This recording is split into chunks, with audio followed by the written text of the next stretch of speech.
संसद के बजट सत्र की शुरुआत हो चुकी है। वित्त मंत्री आज आर्थिक सर्वेक्षण पेश करने जा रही हैं। कल वित्त मंत्री निर्मला सीतारमण बजट पेश करेंगी। वित्त मंत्री निर्मला सीतारमण 7वीं बार बजट पेश करेंगी। यह भी अपने आप में एक रिकॉर्ड है, 7वीं बार बजट पेश करने का लगातार, क्योंकि वित्त मंत्री निर्मला सीतारमण के नाम दर्ज होने जा रहा है। बजट सत्र के दौरान 6 विधेयक भी पेश होंगे। तो कुल मिलाकर बजट सत्र जिसको लेकर जो तैयारियां हुई अब देखने को मिलेगी। बजट क्या रहेगा ये कल ही सामने आएगा। आज आर्थिक सर्वेक्षण पेश किया जाएगा और अमृत तिवारी हमारे साथ जुड़ गए। सीधे रुख करते दिल्ली का। अमृत, सत्र का आगाज हो गया है। प्रधानमंत्री मोदी ने मैसेज भी दे दिया है विपक्ष को कि आइए देश के लिए सोचें और देश को कैसे सशक्त बनाना है ये दलगत राजनीति से ऊपर उठकर सोचें। वित्त मंत्री कल 7वीं बार बजट पेश करेंगे। आज आर्थिक सर्वेक्षण भी पेश होगा। विवेक, देखिए यह बजट मोदी सरकार के लिए और ख़ास तौर पे देखा जाए देश के लिए भी काफ़ी अहम है, क्योंकि मोदी सरकार अपने तीसरे कार्यकाल के बाद पहला आम बजट पेश करने जा रही है और इसके साथ ही सरकार जो है बहुमत में नहीं है पिछली बार की तरह, और विपक्ष पहले से ज़्यादा मजबूत है। विपक्ष ने पहले ही एक रेखा खींच दी है। कल जब सर्वदलीय बैठक बुलाई गई थी तब उन्होंने अपनी तरफ से कुछ आपत्तियाँ जाहिर की थी, जिसके बाद ये माना जा रहा है कि खासतौर पर NTA UG को लेकर के और उसके अलावा जो हाल ही में जो उत्तर प्रदेश में मुजफ्फरनगर में जो दुकानों के ऊपर नेम प्लेट लगाने का मामला चल रहा है सावन के महीने में, उसको लेकर के भी एक हंगामेदार सत्र रहने की जो है वो आशंका जताई जा रही है। इसके पहले आपको बता दें कांग्रेस की तरफ से भी स्थगन प्रस्ताव भी लाया गया है सदन में कि जो अभी इस बजट का जो एक सर्वे पेश किया जाएगा उससे पहले एक बहस की जाए, जो कांग्रेस की तरफ से मुद्दे जो है दिए गए हैं। लेकिन सबसे बड़ी बात यह है कि जो सर्वे जो रखा जाएगा निर्मला सीतारमण की तरफ से, उसकी झलक प्रधानमंत्री ने अपनी रवायती संबोधन जो मीडिया से उन्होंने की है उसमें उन्होंने कर डाली है कि भारत 8% के ग्रोथ से आगे बढ़ रहा है। उनका एक साफ संदेश है कि जब भारत आगे अपनी तस्वीर अच्छी खींच रहा है तो विपक्षी दल उसमें सहयोग करे, न कि बाधा डाले। यानी कि सरकार को पूरी तरह से इस बात का इल्म है कि विपक्ष जो है हंगामा करेगा, लेकिन वो अपना एजेंडा दोनों तरफ से रखेंगे, जिसमें वो अमृत लौट रहे हैं आपके पास। एजेंडा की अगर बात हो रही है तो एजेंडा को समझना भी होगा और पीएम मोदी ने जो मैसेज दिया उसका कितना असर पड़ेगा ये भी वक्त बताएगा। लेकिन तस्वीर दिखा दें, क्योंकि सत्र का आगाज हो चुका है। सीधे लोकसभा की तस्वीर हम आपको दिखाते हैं, आवाज भी सुनाते हैं, क्योंकि स्पीकर ओम बिरला सत्र का आगाज करते हुए ये बजट सत्र का आगाज और ये राष्ट्रगान के साथ सत्र का आगाज। माफ कीजिएगा, ये जो दिवंगत सदस्य होते हैं उनके लिए मौन धारण किया जाता है, उन्हें श्रद्धांजलि दी जाती है। और अब संख्या 1 श्री राहुल कस्बा, मैं इधर देखता हूं। प्रश्न संख्या 1 श्री राहुल कस्बा जी। प्रश्न संख्या माननीय मंत्री जी। तो तस्वीर हम आपको लगातार दिखा रहे हैं लोकसभा की। लोकसभा में बजट सत्र की शुरुआत हो चुकी है। स्पीकर ओम बिरला स्पीकर के पद पर आसीन हैं और हम एक बार फिर से रुख करते हैं अपने सहयोगी अमृत तिवारी की तरफ। अमृत, सत्र की शुरुआत जो हुई है, अभी तो बातचीत होती हुई नजर आ रही, सब कुछ खामोशी से दिख रहा है, लेकिन 2.5 घंटे तक पीएम को सुना नहीं गया, हंगामा होता रहा। ये उस वक्त की बात है जब राष्ट्रपति के अभिभाषण पर पीएम मोदी ने जवाब दिया था और वो खूब हंगामेदार सत्र रहा था, कुछ दिन पहले सबने देखा। वैसा ही हंगामा आप कह रहे हैं कि फिर से होगा। ये जनता भी देखती है कि सत्र जो होते हैं वो जनता के लिए विशेष होते हैं, विधेयक यही बनते हैं, बजट भी आने जा रहा है, लेकिन विपक्ष के हंगामे को क्या जनता इस नजरिए से देखती है कि वाकई उनकी आवाज उठ रही है? विवेक, देखिए इसमें दो बातें बड़ी स्पष्ट हैं। पहली तो ये है कि विपक्ष अपनी आवाज़ उठाए, उन्हें कोई रोक नहीं सकता, उनका संवैधानिक अधिकार है। लेकिन बात है कि वो किस तरह से वो आवाज़ उठा रहे हैं, और दूसरी बात है कि सरकार भी उनको किस तरह से जो है सहयोग कर रही है। यह मामला जो है रेसिप्रोकल है, एक तरफा नहीं हो सकता है। अब ऐसे में जब सरकार ने यह ठानने की कोशिश की और बताने की कोशिश की, देखिए मेरे पास बतौर पार्टी बहुमत नहीं है, लेकिन NDA के तौर पर बड़ा ही प्रचंड बहुमत है। अगर NDA को जोड़ लिया जाए तो कोई भी विधेयक तक उसे पारित यदि कराना होगा तो उसको ज़्यादा परेशानी एटलीस्ट लोकसभा में तो बिल्कुल नहीं होने वाली और राज्यसभा में भी वो पारित करा लेगी। ऐसे में जो है उसने एक संदेश जरूर दिया है कि देखिए हम देश के लिए काम करते हैं, पार्टी लाइन से हट के काम करते हैं। प्रधानमंत्री ने कहा कि देखिए 2029 में अब जो चुनाव होगा और आपको जो भी अपने जो राजनीतिक दृष्टिकोण साधने हैं वो इसके इतर साधिए। लेकिन अमृत मैसेज स्पष्ट है। अब देखना ये होगा कि उस मैसेज को लोग कितना मानते भी हैं। आप बने रहिए। फिलहाल के लिए शुक्रिया आपका, क्योंकि महत्वपूर्ण यह है कि जो तस्वीर सामने आ रही है वो हम आपको लगातार दिखा रहे हैं लोकसभा से। उधर छत्तीसगढ़ में आज छत्तीसगढ़ में मानसून सत्र का आगाज हो चुका है। छत्तीसगढ़ विधानसभा की तस्वीर भी हम आपको दिखाएंगे। विधानसभा का मानसून सत्र बेहद खास होने जा रहा है, बेहद खास है, महत्वपूर्ण है। सत्र के दौरान विपक्ष कई मसलों को लेकर सरकार को घेर सकती है। सत्र जो चलेगा मानसून सत्र, इसको लेकर सरकार और विपक्ष दोनों ने रणनीति बनाई है। विधानसभा का ये मानसून सत्र हंगामेदार होने के आसार हैं। मानसून सत्र 22 से 26 जुलाई तक चलेगा।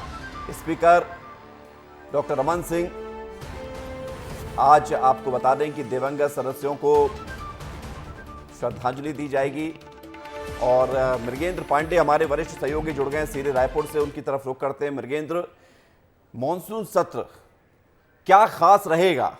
अगर आप जनता को समझाना चाहें कि यह सत्र छत्तीसगढ़ की सियासत के लिहाज से या छत्तीसगढ़ की जनता के लिहाज से क्या खास रहने वाला है, तो उस हिसाब से समझाइए प्लीज। देखिए, जो विधानसभा का सत्र शुरू हुआ है, पहले दिवंगत जो विधायक रहे, पूर्व विधायक रहे, उनको श्रद्धांजलि दी जा रही है। विधानसभा अध्यक्ष डॉक्टर रमन सिंह श्रद्धांजलि दे रहे हैं। उसके बाद सभी विधायक, मंत्री और मुख्यमंत्री श्रद्धांजलि देंगे। आपने कहा कि ये सत्र क्यों महत्वपूर्ण रहेगा, उसमें एक सबसे खास बात है कि एक अनुपूरक बजट आएगा। अनुपूरक बजट जो सरकार को आगे के लिए फंड की जरूरत होती है उसके लिए लाया जाता है। तो आज जो है संभवतः जो कार्यसूची आई है उसमें अनुपूरक बजट पेश करने का है, पटल पर रखा जाएगा। इसके साथ ही विपक्ष जो है कई मुद्दों को लेकर, चाहे वो बात करें बलौदाबाजार की घटना हो, चाहे किसानों का मुद्दा हो, चाहे अन्य घटनाएं हो जैसे रायपुर में गोलीकांड, इन सब चीज़ों को लेकर सरकार को घेरने की कोशिश करेगा। इसको लेकर कांग्रेस का 24 तारीख को प्रदर्शन भी है। तो कुल मिलाकर 2-3 चीज़ें हैं। सरकार की तरफ से अनुपूरक बजट आएगा, कुछ विधेयक आएंगे, संशोधन विधेयक आएंगे जिसमें धर्मांतरण का है, नगरीय निकाय जो महापौर के चुनाव होते थे, डायरेक्ट चुनाव होते थे, उसको लेकर विधेयक आएगा। तो सरकार विधेयक और अपने कामकाज को लेकर आगे बढ़ेगी, तो विपक्ष अपने मुद्दों को लेकर सरकार को घेरने का प्रयास करेगी। जी। लेकिन मृगेंद्र, खास बात यह है कि मुद्दे भी बहुत सारे हैं, चाहे वो बलौदाबाजार हो, लॉ एंड ऑर्डर को लेकर हो। हमने देखा है कि पिछले कुछ दिनों में छत्तीसगढ़ में बीमारियों ने भी पैर पसारे, खासतौर से डायरिया। और मैं आपके पास आऊंगा। इस वक्त मुख्यमंत्री विष्णुदेव साय क्या कुछ कह रहे हैं, उनको सीधे सुन लेते हैं। लोकतंत्र की मजबूती के लिए इन हस्तियों द्वारा दिए गए योगदान को याद करते हुए हम उन्हें श्रद्धांजलि अर्पित करते हैं। ईश्वर से प्रार्थना करते हैं कि वे उनके परिजनों को इस असीम दुख को सहने की शक्ति प्रदान करें। स्वर्गीय श्री मकसूदन चंद्राकर जी अविभाजित मध्य प्रदेश विधानसभा के पूर्व विधायक थे, जिनका जन्म 20 मार्च 2024 को जिनका 20 मार्च 2024 को महासमुंद में निधन हो गया। उनका जन्म 15 जुलाई 1941 को हुआ था। उन्होंने महासमुंद के शासकीय विद्यालय से शिक्षा प्राप्त की थी। उन्होंने अपने राजनीतिक जीवन की शुरुआत ग्राम लबरा खुर्द से पंच के रूप में की थी। वर्ष 1980 से वर्ष 1985 और फिर 1985 से 1990 तक वे 2 बार महासमुंद विधानसभा क्षेत्र से विधानसभा सदस्य निर्वाचित हुए। वर्ष 1980 से 1985 के दौरान अविभाजित मध्य प्रदेश में संसदीय सचिव सहकारिता व आदिम जाति कल्याण विभाग के पद पर भी रहे। स्वर्गीय श्री मकसूदन चंद्राकर जी छत्तीसगढ़ के वरिष्ठ राजनेताओं में से थे। मैं उन्हें विनम्र श्रद्धांजलि अर्पित करता हूं। अविभाजित मध्य प्रदेश के पूर्व विधायक श्री अमीन साय जी का 28 अप्रैल 2024 को निधन हो गया। उनका जन्म 14 फरवरी 1943 को ग्राम जसवंतपुर में हुआ था। छात्र जीवन से ही वे जनसंघ के कार्यकर्ता थे। सन 1968 से 1976 तक उन्होंने अध्यापन कार्य किया। वर्ष 1977 तथा 1990 के विधानसभा चुनाव में वे सामरी विधानसभा क्षेत्र से विधानसभा सदस्य निर्वाचित हुए। सन 1993 में वे तीसरी बार विधानसभा सदस्य निर्वाचित हुए। आदिवासी समुदाय में उनका गहरा प्रभाव था। स्वर्गीय श्री अमीन शाह जी के निधन से आदिवासी समाज को अपूरणीय क्षति हुई है। स्वर्गीय श्री अमीन शाह जी को मैं अपनी विनम्र श्रद्धांजलि अर्पित करता हूं। पूर्व विधायक श्री लक्ष्मी प्रसाद पटेल का 3 जून 2024 को उनके गृह ग्राम छुईपाली में निधन हो गया। उनका जन्म 13 जून 1939 को हुआ था।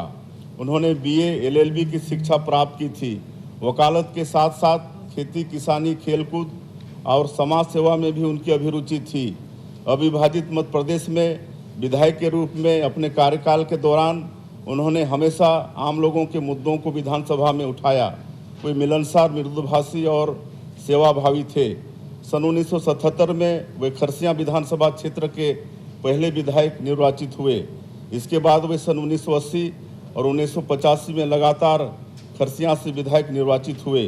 1 अगस्त 1980 से फरवरी 1985 तक वे मध्य प्रदेश राज्य कृषि उद्योग विकास निगम के अध्यक्ष रहे।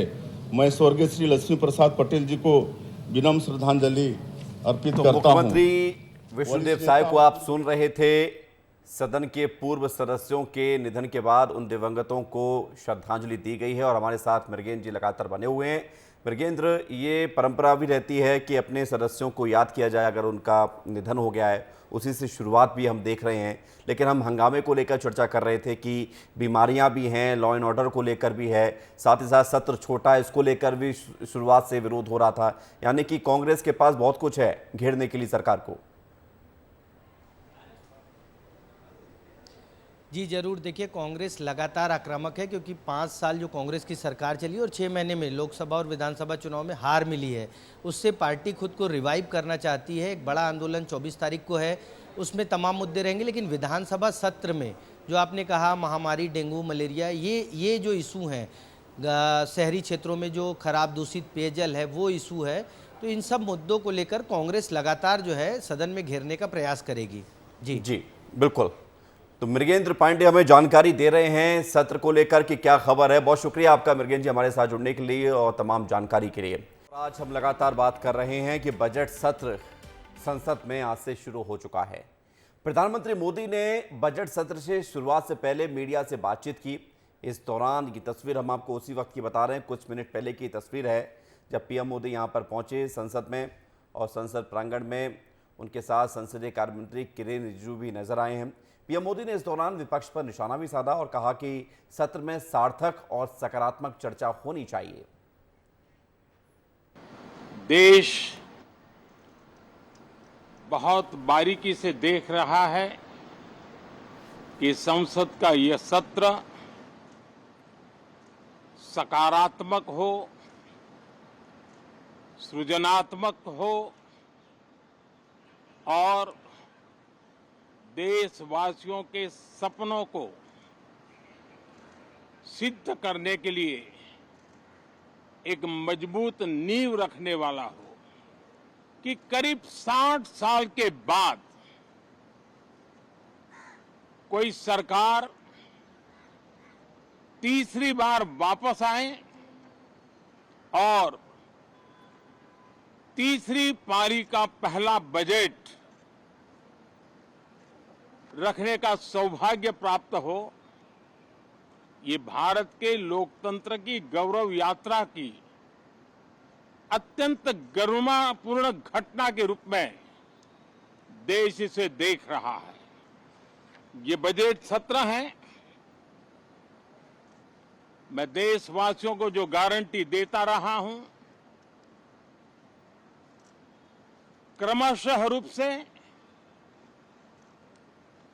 उन गारंटियों को जमीन पर उतारना, इस लक्ष्य को लेकर के हम आगे बढ़ रहे हैं।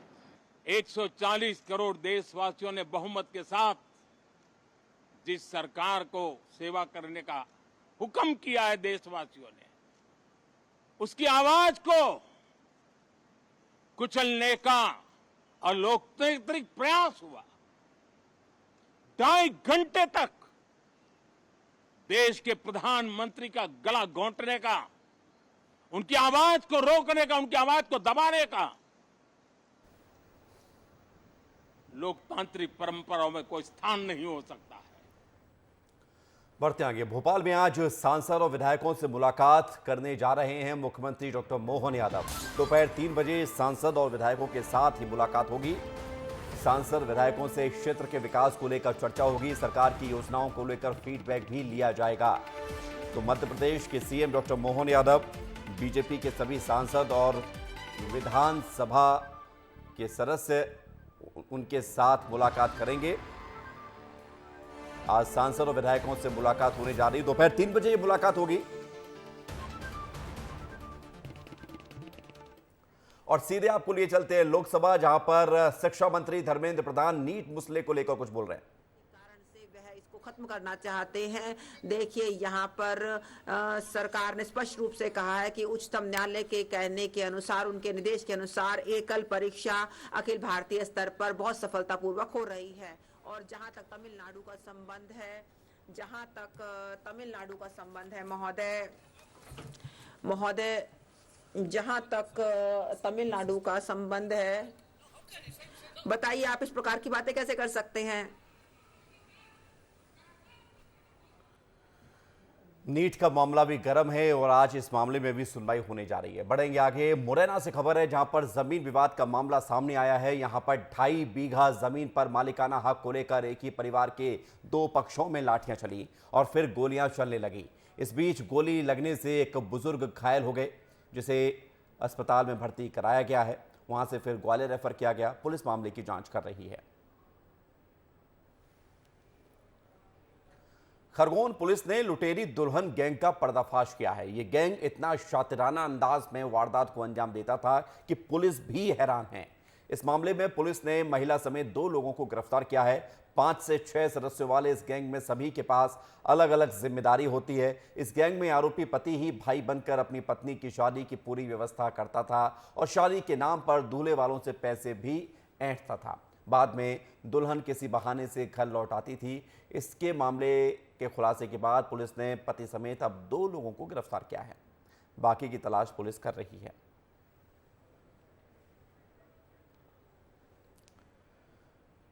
जशपुर में आंगनवाड़ी कार्यकर्ताओं ने एक आकस्मिक बैठक बुलाकर उनकी लंबित मांगों को लेकर चर्चा की है और आगामी रणनीति तैयार की है। बैठक में फैसला किया गया है कि यदि उनकी मांगें जल्द ही पूरी नहीं होती हैं तो बड़ा आंदोलन करेंगे। बैठक के सभी कार्यकर्ताओं ने एक स्वर में अपनी मांगों को पुरजोर तरीके से उठाने और सरकार से तुरंत समाधान की अपील की है। बैठक के दौरान कार्यकर्ताओं ने बताया कि उन्हें अपने परिवार के भरण पोषण में कठिनाइयों का सामना करना पड़ रहा है।